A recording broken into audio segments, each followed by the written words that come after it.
mauta wal hayata liyabluwakum ayyukum ahsanu amala wa huwal azizul ghafur. Asyhadu an la ilaha illallah wahdahu la syarikalah wa asyhadu anna Muhammadan abduhu wa rasuluhu la nabiyya ba'dah. Allahumma salli wa sallim ala sayyidina Muhammad ibn Abdillah wa ala alihi wa sahbihi wa mawala wa la hawla wa la quwwata illa billah, amma ba'd. Subhanaka la ilma lana illa ma'allamtana innaka antal alimul hakim. Rabbi shrah li sadri wa yassir li amri wa hlul 'uqdatam min lisani yafqahu qawli. Yang kami hormati Shahibul Bait Ustaz Mustafa sekeluarga, yang kami hormati para tokoh agama, tokoh masyarakat, bapak-bapak, ibu-ibu, jamaah takziah yang insya Allah dirahmati oleh Allah Subhanahu wa Ta'ala. Sebelum saya lanjut, saya mau bertanya, pakai bahasa apa Ibu? Tempat ada yang suka bahasa daerah, Bugis atau dan lain-lain. Bahasa apa? Bahasa Indonesia. Aduh, terima kasih.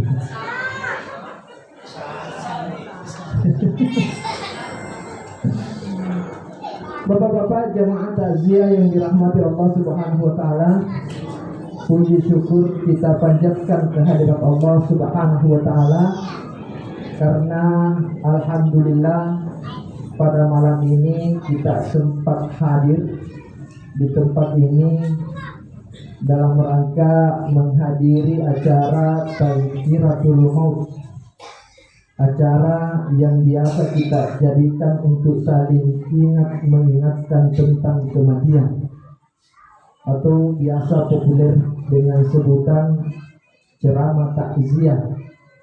Insyaallah pada malam ini, malam kelima berpulangnya ke rahmatullah Ananda Muhammad Mufti Al-Maraghi bin Mustafa. Jamaah sekalian yang dirahmati Allah Subhanahu wa Ta'ala, sebelum saya lanjut, marilah kembali kita membaca surah Al-Fatihah. Kemudian kita niatkan pahala dari bacaan surah Al-Fatihah itu kita kirimkan kepada almarhum Muhammad Mufti Al-Maraghi bin Mustafa ala hadhihi niyya wa kulli niyatin salih wa ala hadratil Nabi Mustafa sallallahu alaihi wasallam, khususan ila ruhi sultani Muhammad Mufti Al-Maraghi bin Mustafa. Al-Fatihah.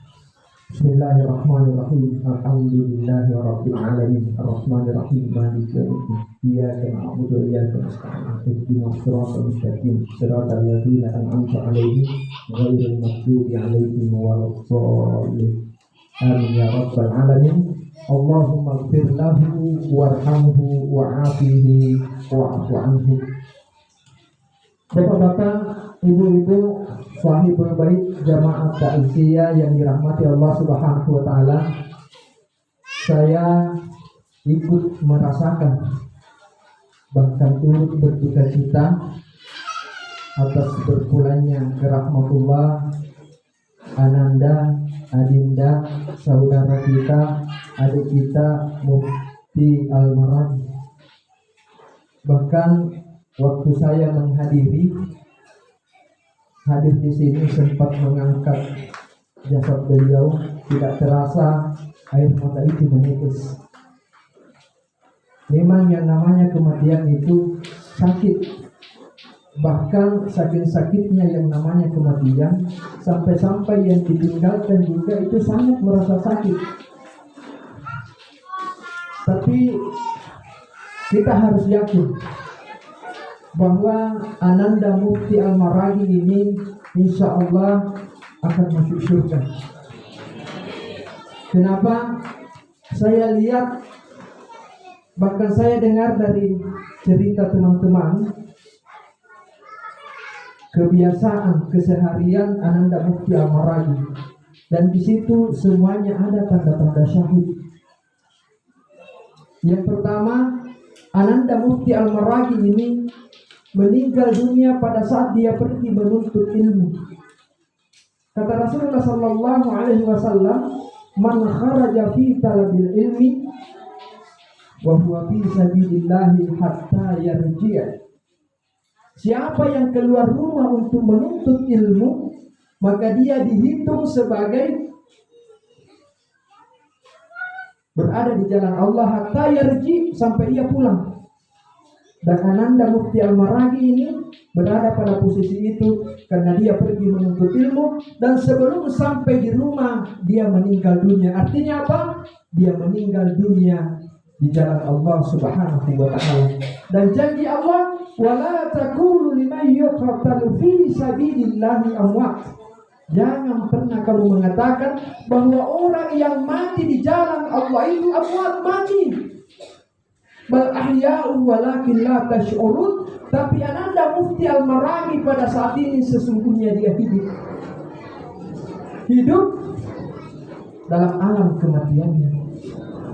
Kenapa kita tidak menyadari kehidupan orang yang sudah meninggal? Karena dimensi kehidupan orang yang sudah meninggal itu berbeda dengan dimensi kehidupan yang kita masih hidup di muka bumi. Jadi bahkan kata Rasulullah sallallahu alaihi wasallam, "Man salaka tariqan yaltamisu fihi ilman sahalallahu tariqan ilal jannah." Siapa yang keluar menuntut ilmu, maka Allah akan memudahkan jalannya ke surga. Amin. Namun di sisi lain Pak, kita merasa sakit juga. Karena dalam pikiran kita, Ananda Mufti Al-Maraghi ini mati muda. Kalau tidak salah 16 tahun lebih. Tapi dia perlu dijepui.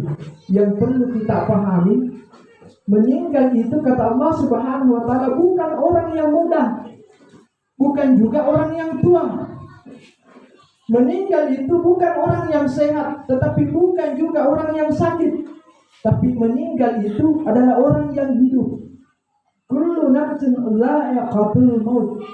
Semua yang bernyawa pasti mati. Maka jangan pernah menghubungkan kematian dengan muda, jangan pernah menghubungkan kematian dengan tua, jangan pernah menghubungkan kematian dengan sakit ataupun sehat, karena yang meninggal itu bukan itu semua. Yang meninggal itu adalah orang hidup. Dan semua kita di sini makhluk yang ada di muka bumi ini adalah makhluk hidup, dan dinyatakan oleh Allah suatu saat pasti akan mati.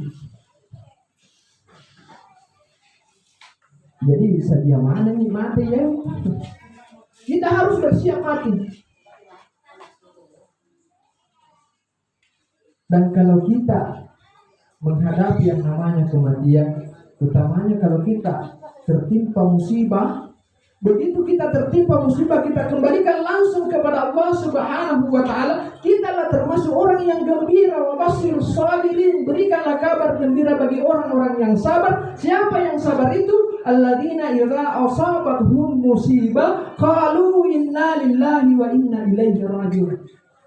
Orang yang sabar itu adalah orang yang ketika tertimpa musibah, dia langsung kembalikan kepada Allah Subhanahu wa taala. Dan saya saksikan orang tua beliau, Ustaz Mustafa, betul setiap saat dia mengatakan kasih anakku, tapi setiap itu dia selalu kembalikan kepada Allah. La ilaha illallah, subhanallah, la ilaha illallah. Itulah inti dari sebuah kesabaran. Bukan berarti kita menangis karena anak kita menangis, bukan orang sabar, bukan itu yang dimaksud. Walaupun kita menangis, tapi setiap saat kita mengingat Allah, itulah orang yang sabar. Ketika dia tertimpa musibah, dia senantiasa mengembalikan kepada Allah dengan kalimat inna lillahi wa inna ilaihi raji'un. Dan saya saksikan, saya dengar dengan telinga saya. Bahkan saya sempat memeluk beliau karena beliau ini adalah satu kantor dengan saya di statistik. Ma'asyiral muslimin jamaah saya yang dirahmati Allah Subhanahu wa taala. Jadi mudah-mudahan dengan kehadiran kita di sini menghadiri acara Takbiratul Maut untuk Ananda Mufti Al-Maraghi ini menjadi sebuah doa bagi Ananda sehingga perjalanannya mendapatkan ridha dan maghfirah di sisi Allah Subhanahu wa taala. Amin ya rabbal alamin.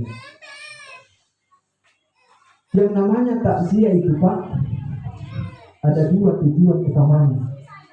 Yang pertama yaitu mendoakan si mayit. Dan insya Allah tadi kita sudah bacakan Al-Fatihah. Dan yang kedua itu mengingatkan orang yang masih hidup. Dengan adanya kematian kita memberi peringatan kepada orang yang masih hidup. Kafa bil mauti wa'idha. Jadikanlah kematian itu sebagai peringatan memadailah dan itu nasib kematian ini menjadi peringatan.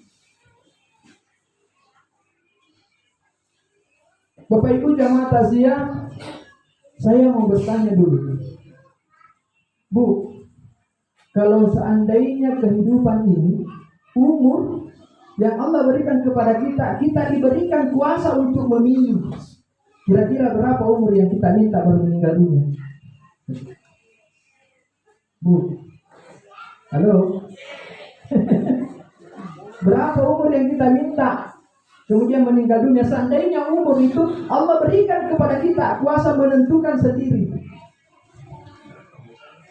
500. Saya pernah ceramah di satu tempat, melempar pertanyaan ini, apa jawabannya? Bagus lagi Pak Ustaz, kalau sekali tidak meninggal. Dan rata-rata jawaban jamaah itu paling sedikit 100 tahun katanya. Ada yang menjawab 500 tahun, ada yang menjawab 1000 tahun, bahkan ada betul yang jawab tidak mau meninggal, tapi mau masuk surga. Nah, syarat pertama untuk masuk surga itu harus meninggal. Harus meninggal. Jemaah saya yang dirahmati Allah Subhanahu wa taala. Pertanyaan kemudian yang muncul, kalau seandainya kita minta 100, seandainya kita minta 500 tahun kemudian kita meninggal, mampukah jasad ini untuk menahan roh selama itu? Belum tentu Pak. Tidak usah kita berbicara 100, tidak usah kita berbicara 500. 60 tahun roh nih. Sampai 80 tahun semuanya akan berkurang yang ada di dalam diri kita. Mampukah pada saat itu? Natahan nyawai rungkai mati bulan kotak kaleta. Sulit. Karena perbandingan antara ruh dan jasad itu sangat jauh berbeda. Ruh tidak memiliki batas waktu. Ruh tidak ada istilah kematian. Ruh tidak ada istilah masa pakai. Tapi jasad ini memiliki itu semua. Jasad ini ada masa pakainya. Di saat tertentu tangan ini sudah tidak bisa bergerak, mata ini sudah tidak mampu melihat, telinga ini sudah tidak mampu mendengar. Tapi roh tetap dalam keadaan seperti itu. Dia tidak memiliki perubahan sama sekali. Kenapa? Roh itu bukanlah sesuatu yang diciptakan sama seperti tubuh ini diciptakan. Makanya di dalam berbagai hadis, di dalam berbagai ayat, di dalam berbagai kitab tidak pernah roh itu dikatakan makhluk. Saya tidak pernah temukan hadis atau ayat yang mengatakan bahwa roh itu adalah makhluk. Kenapa? Karena roh itu bukan sesuatu yang diciptakan sama seperti diciptakannya tubuh kita. Roh itu dalam Al-Quran cuma 2 istilahnya. Yang pertama, amri rabbi. Di dalam ayat dikatakan wa yas'alunaka 'anir ruh. Ya Muhammad, kalau ada yang bertanya kepadamu tentang roh, qulir ruhu min amri rabbi, katakan bahwa roh itu urusan Tuhan. Wa ma utitum minal ilmi illa qalila, dan tidaklah diberikan pengetahuan kita tentang roh itu illa qalila, kecuali hanya sedikit. Itu istilah pertama bagi roh dalam Al-Quran, amri rabbi, urusan Tuhan. Yang kedua, istilah Al-Quran terkait dengan roh itu adalah hembusan.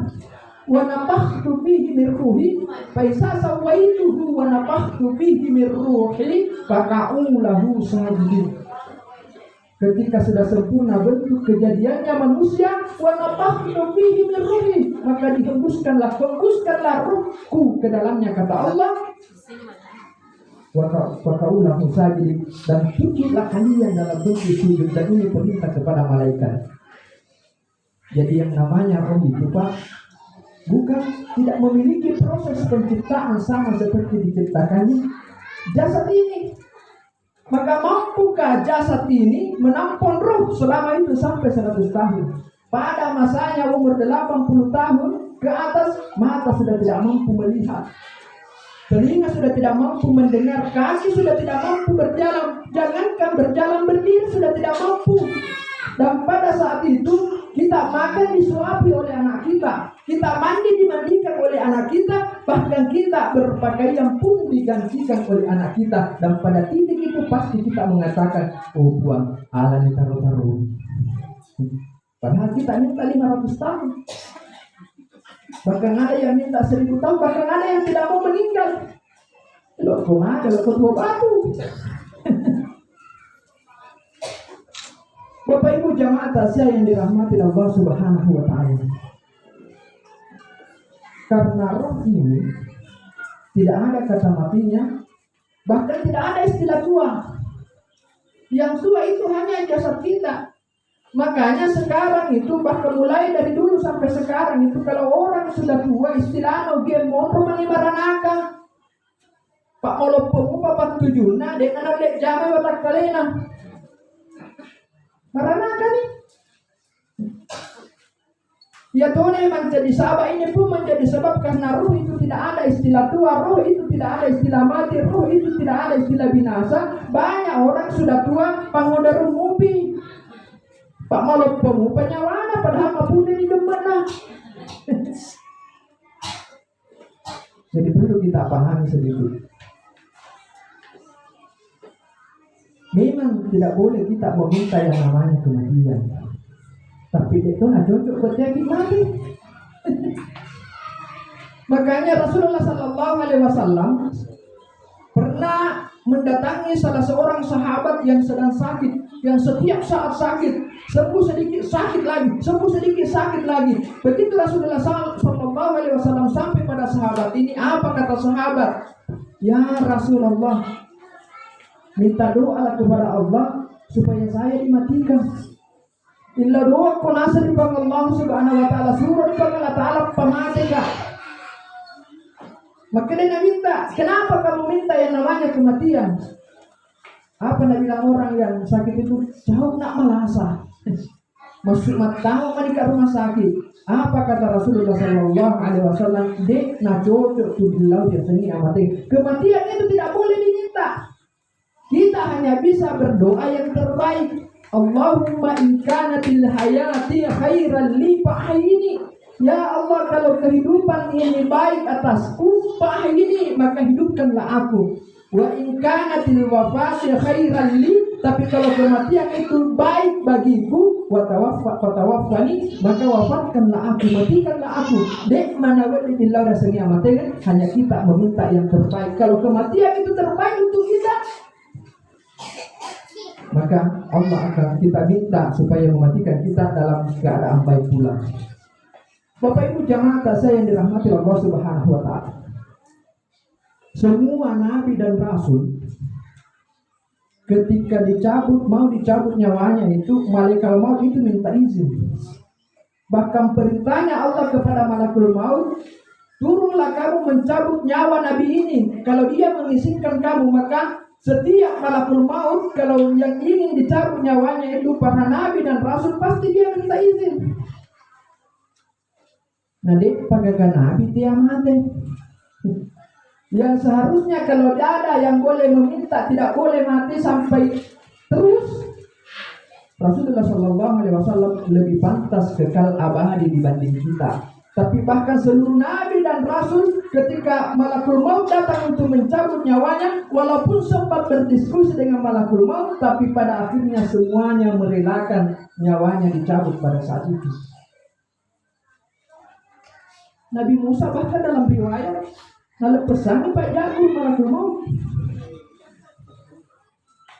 Kalau pesangi Pak Jabir malakul maut. Kenapa? Karena memang Nabi Musa itu kallamallahu Musa taklima. Dikatakan dalam Barzanji, dia adalah orang yang sering bercakap-cakap dengan Allah. Sehingga ketika dia mau dicabut nyawanya, malakul maut itu datang menyerupai manusia, langsung mengatakan kepada Nabi Musa, aku akan membunuh kau. Oh, dilepesangi Pak Jabir. Begitu dihantam, hancur dia punya muka. Dia kembali kepada Allah, ya Allah, engkau kirim aku kepada orang yang tidak mau meninggal dunia dan tidak mau aku cabut nyawanya. Dikembalikan muka itu, mukanya malakul maut oleh Allah. Kemudian disuruh kembali temui Nabi Musa. Barulah Nabi Musa percaya, malaikat kok baik. Ternyata engkau adalah malaikat. Ternyata pada saat itu Nabi Musa sempat meminta kepada Allah untuk dipanjangkan umurnya. Apa kata Allah? Simpan telapak tanganmu itu di atas punggung sapi.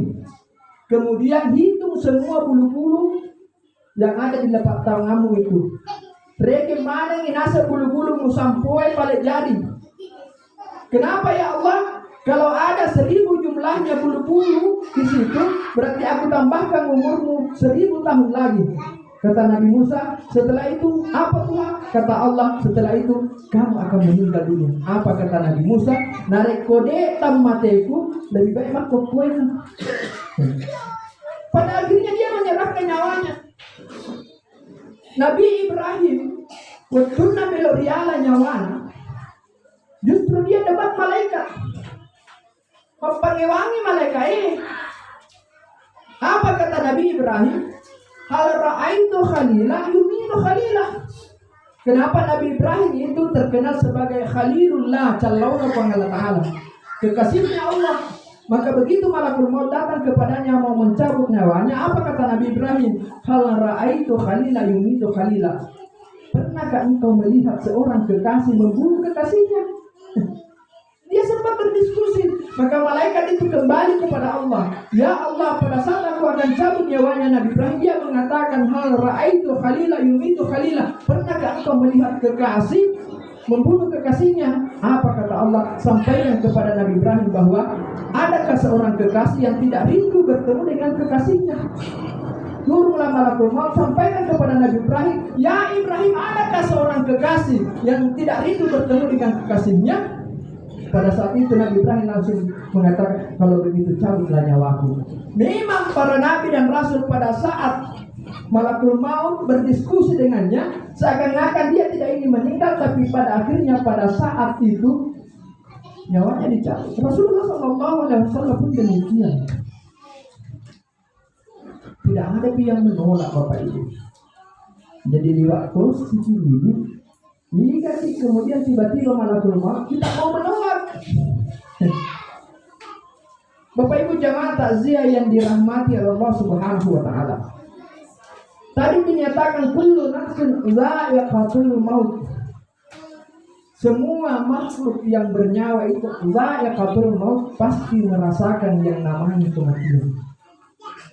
Saya ingin kaji satu kata dari ayat ini, dha'iqah. Kasihan, perasaan. Semua manusia pasti merasakan yang namanya kematian. Makanya yang namanya kematian itu Pak kasihan, perasaan.